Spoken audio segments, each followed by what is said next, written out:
एक बाप और बेटी का रिश्ता सबसे प्रबल रिश्ता होता है, सबसे प्रबल रिश्ता। और देवघर की कथा है, यह रिश्ते की कथा है। कितना विचित्र कथा है देवघर की, जरा सुनिएगा। शायद बाबा वैद्यनाथ की कथा आपने सुनी कि नहीं सुनी हमको नहीं मालूम, पर आज अगर मौका मिला है तो इस कथा को जरूर सुनो।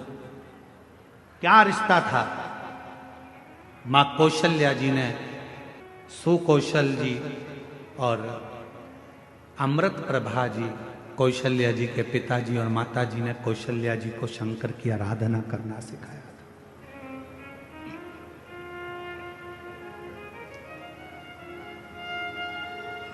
कौशल्या मैया शिव जी की आराधना में ली।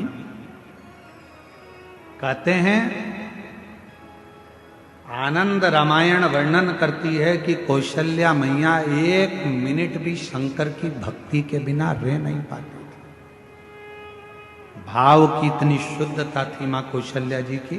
फिर वही बात आ गई, रावण ताव से शिव जी को भजता था और कौशल्या जी भगवान शंकर को भाव से भजती थी। भाव से भजती। एक दिन रावण ने सभा बुलाई, सारे ग्रहों को बुला लिया, सारे देवताओं को बुला लिया। रावण की लंका में सभा लगी हुई है, बड़े बड़े देवता बैठे हुए हैं, ग्रह बैठे, नाग, किन्नर, गंधर्व, अप्सरा, देवता, दानव, सब उस सभा में बैठे हुए थे। सब उस सभा में बैठे हुए हैं और उस सभा में चारों तरफ सब लोग बैठे हुए हैं। और उस सभा में लंकापति रावण ने ऊंची आवाज कर कर कहा कि बताओ मेरे प्राण कैसे छूटेंगे, मेरी मृत्यु कैसे होगी। बड़े बड़े विद्वान बैठे थे, बड़े बड़े सभासद बैठे थे, बहुत देवता, गंधर्व, किन्नर, अप्सरा, पशु, पक्षी सब उस सभा में बैठे हैं, असुर सुर सब उस सभा में। मेरे प्राण कैसे जाएंगे बताया जाए, कैसे मरूंगा मैं बताओ। तब किसी ने नहीं बताया। रावण को क्रोध आ गया तो सबको बंदी बनाने लगा। बंदी, अगर नहीं मालूम पड़ा तो मैं तुम्हें बंदी बना लूंगा। तब ग्रहों में ग्रह, सारे ग्रहों ने रावण से कहा, रावण तुम्हारी मृत्यु कौशल देश के राजा सुकौशल जी की जो लड़की है कौशल्या, उन कौशल्या माता के गर्भ से एक बड़ा विद्वान, शूरवान एक पुत्र पैदा होगा, जन्म लेगा। उस बेटे के द्वारा तुम्हारे प्राण छूटेंगे। अब तो रावण को गुस्सा आ गया। कौशल नरेश, सुकौशल की लड़की कौशल्या और कौशल्या का बेटा राम मुझे मारेगा। हाँ, रावण ने सभा को विराम दिया,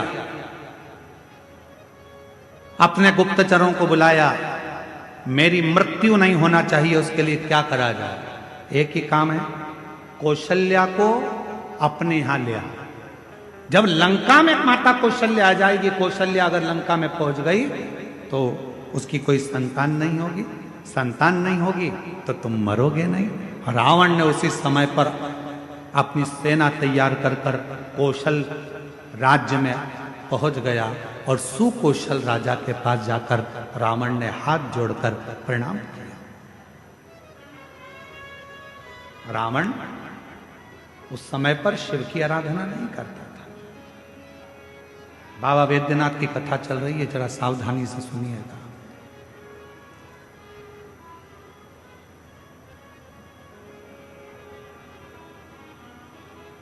रावण उस समय शिव की आराधना नहीं करता था। सुकौशल जी ने देखा कि लंका का राजा रावण आया है, बड़ा प्रबल वीर। लंकेश आइए। कैसे आना हुआ? सुकौशल जी ने जब पूछा तो रावण ने कहा कि हमको आपकी बेटी कौशल्या चाहिए। आप अपनी पुत्री कौशल्या को लंका ले जाने की आदेश दें। सुकौशल जी मुस्कुराकर बोले कि बेटी हमारी है, पर हमारी बेटी की आज्ञा के बिना हम कोई निर्णय नहीं ले सकते, कोई नहीं।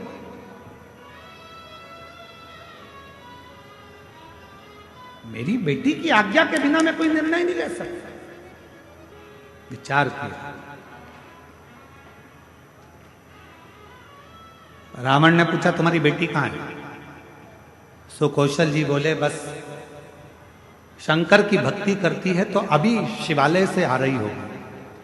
जो सामने से बेटी को आते हुए देखा तो कौशल्या इतनी सुंदर थी, माता कौशल्या इतनी सरल थी। माता कौशल्या, शिव का जो भक्त होता है उसमें सहजता, सरलता, नम्रता अपने आप दिखती है, उसको दिखाया नहीं जाता।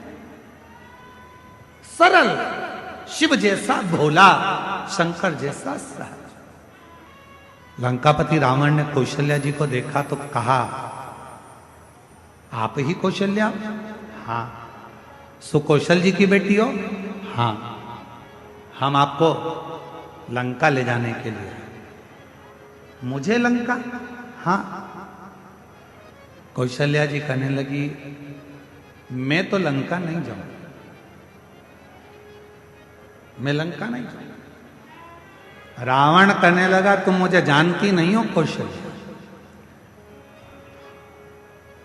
अगर तुम मेरे साथ नहीं चली तो मैं दबाव के साथ तुम्हें लंका ले जाऊंगा। इतने में कौशल्या जी के मुख से निकल गया लंकापति रावण सुन, तुम मुझे ले जाने की बात करता है, अगर बन सके तो तेरी लंका में एक बार उस कैलाशपति को ले जाकर बता दे तो कौशल्या लंका में प्रवेश कर जाए।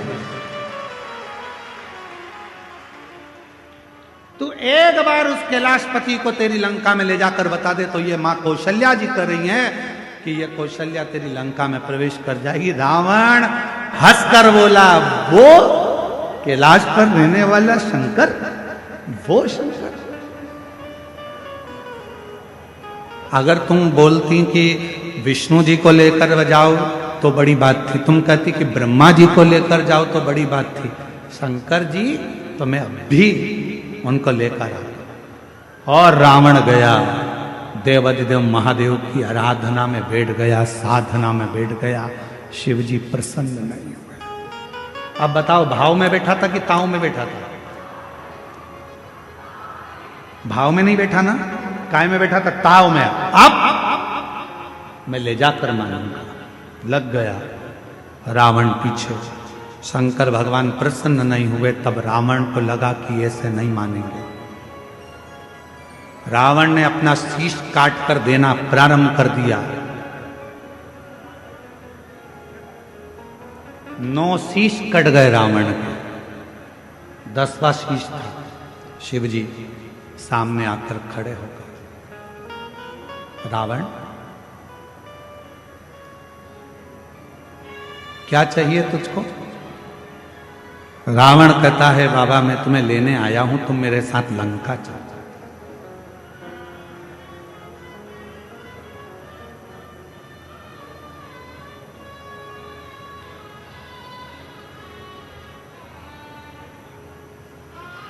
शिव जी कहने लगे ऐसे तो मैं लंका जा नहीं सकता, मैं लंका ऐसे जा नहीं सकता, चलना तो पड़ेगा। रावण जिद पर अड़ गया। तब देवाधिदेव महादेव ने मां पार्वती जी से जाकर कहा कि लंकापति रावण मुझे लेने के लिए आया। शिव जी कहते हैं कि मैं नहीं जा सकता, मैं जानता हूं, पर पार्वती तुम बताओ क्या? जगत जननी जगदम्बा पार्वती जी ने कहा प्रभु आप इस कैलाश को छोड़कर, इस भूमि को छोड़कर आप लंका नहीं जाओगे। तब भगवान शंकर जी ने कहा कुछ तो करना पड़ेगा। पार्वती जी कहती हैं आप जानो क्या करना है। शिव जी ने रावण से कहा मैं खुद तो नहीं जा सकता पर मेरा ये स्वरूप एक शिवलिंग के रूप में तुझे देता हूं, तू इसको लेकर चल जा, तू लेकर चल। शिवलिंग मेरा स्वरूप है, लेकर जा। रावण कहने लगा ठीक है, आप अपना शिवलिंग दे दीजिए। शंकर भगवान का प्रतिबिंब स्वरूप शिवलिंग शिव जी ने उठाकर रावण को दे दिया और रावण से कहा, सुन रावण, ये शिवलिंग तू जहां रख देगा उठने वाला नहीं, ले जा इसको। सूचना मिल गई मां पार्वती को। पार्वती को सूचना मिल गई कि शिव जी एक लिंग की आकृति में रावण के साथ लंका जा रहा है। रावण के साथ लंका, शिवलिंग। पार्वती की आंखों से जल बहने लगा। शिवजी ने पूछा, पार्वती तू रो रही है, तेरी आंखों में जल भरा है? हां। क्यों? जो मेरे हृदय में विराजमान था वो आज शिवलिंग की आकृति धारण कर कर लंका जा रहा है। ये शिवलिंग तो मेरा दिल है, मेरे हृदय में शिवलिंग है, और तुम उसको लंका भेज रहे हो।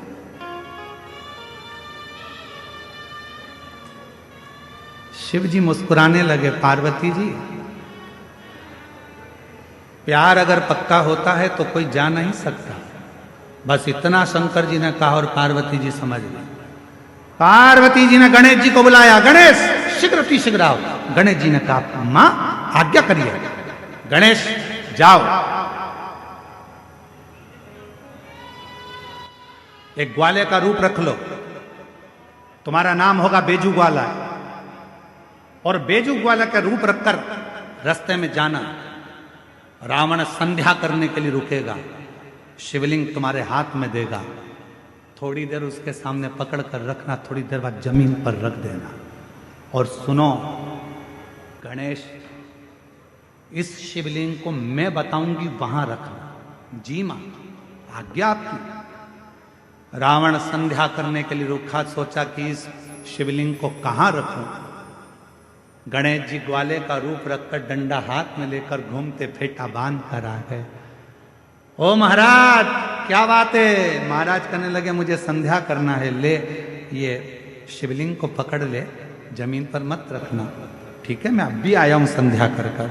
जो गणेश जी के हाथ में, बेजू ग्वाले के हाथ में शिवलिंग दिया, गणेश जी ने मां से पूछा, मां आप बताओ शिवलिंग कहां रखूं? माता पार्वती ने कहा, जब मैं सती बनकर जन्मी थी, जब मैं सती बनकर जन्मी थी, ये शिवलिंग मेरे हृदय में बसता है। जब मैं सती बनकर जन्मी थी, मेरे पिता दक्ष प्रजापति के यज्ञ में पहुंची थी और यज्ञ कुंड में मैंने प्राणों को त्याग दिया था। मेरे पति शंकर भगवान ने मेरा शरीर कंधे पर धारण कर तांडव किया था। भगवान विष्णु ने सुदर्शन चक्र उठाकर मेरे शरीर के 51 टुकड़े कर दिए थे। वो टुकड़े में से एक हृदय इसी भूमि पर गिरा है, उस हृदय के मध्य में ये शिवलिंग लगाकर रख दे, बस वहीं में बैठे। उस हृदय के मध्य में ये शिवलिंग रखाना चाहिए। भगवान गणेश जी महाराज बेजू ग्वाला पार्वती जी के कहने पर मां सती के हृदय को ढूंढने लगा। भगवान गणेश जी समझ नहीं पाए कि माता सती का हृदय कहां है। तब गणेश जी को साधना करने में समय लग गया। मां दुर्गा भवानी पार्वती जी खुद प्रकट होकर हाथ में शिवलिंग लेकर ग्वाले के साथ जहां मां सती का हृदय धड़क रहा था, उस हृदय के मध्य में शिवलिंग को रख दिया। हृदय इतना धड़क रहा था, हृदय इतना धड़क रहा था, हृदय इतनी हाप भर रहा था कि जो शिवलिंग बेजू ने रखा वो अंदर धसता चले गया, धीरे धीरे अंदर जाता चले गया, जाता चले गया। हृदय में शिव का वो शिवलिंग, वो प्रेम अंदर समाता चले गया। तब बेजू ने कहा, मां पूरा शिवलिंग अगर हृदय में समा जाएगा तो मां संसार के लोगों को कैसे मालूम पड़ेगा कि शिव और सती इसी जगह पर विराजमान है, एक ही स्थान पर, इसलिए मां इसको रोक दो। छोटा सा शिवलिंग बाहर रह गया, छोटा सा शिवलिंग बाहर। पूरी दुनिया में केवल एक ज्योतिर्लिंग बाबा वैद्यनाथ ऐसे हैं जो मां सती की 51 शक्तिपीठ में से एक शक्तिपीठ जहां मां का हृदय गिरा है, उस हृदय के ऊपर शंकर भगवान का शिवलिंग विराजमान है। पूरी दुनिया में केवल एक ज्योतिर्लिंग,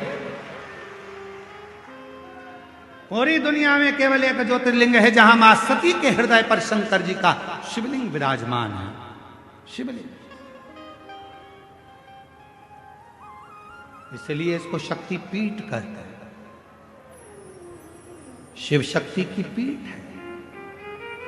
रावण आया, बैजू से पूछा क्यों, मैंने शिवलिंग दिया था, वो तो मैंने रख दिया, बहुत भजन था, उठ ही नहीं रहा था। रावण को गुस्सा आया, मारने के लिए दौड़ा, बैजू भाग गए। बताओ तूने मेरा शिवलिंग रख दिया। अब तो रावण को क्रोध आ गया, मतलब कौशल्या के गर्भ से बालक जन्मेगा और मुझे मारेगा, उससे पहले इस कौशल्या को तो मैं कहीं ना कहीं छुपा दे। रावण गया, माया रची और कौशल नरेश की नगरी में प्रवेश कर कर सुकौशल राजा की राज्य में कौशल्या मैया तो सो रही थी और रावण ने उस कौशल्या मैया को उठा लिया।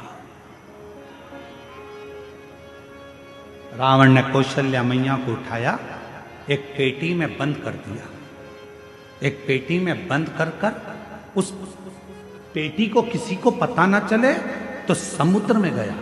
समुद्र में जाकर एक बड़े महामत्स्य को देखा, बड़ी मछली को देखा और मत्स्य से कहा, महामत्स्य मुख खोल।